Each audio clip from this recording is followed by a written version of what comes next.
You ask Tiger to solve. This deals with linear equations with one unknown. The final result is x equals negative 54/25. Let's solve it step by step. Simplify the expression. Group like terms.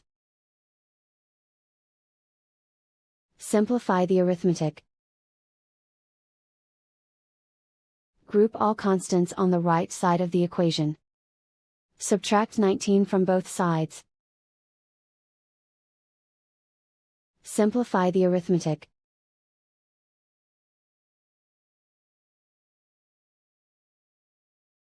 Isolate the x.